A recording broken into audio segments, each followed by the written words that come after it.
август беше изпратен имейл до компанията, която наема язовирното езеро, с молба да го ремонтира. Досега няма отговор. Здравей, пиша във връзка с ремонта на язовир Етрополе 2180.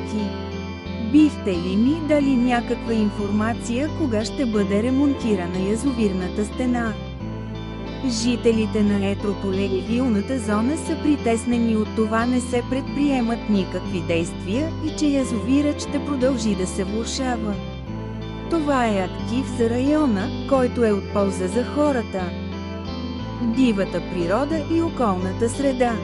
Също така с неотдавнашното изключително горещо време през последните години това е жизненоважен източник на вода, ако в района избухне пожар.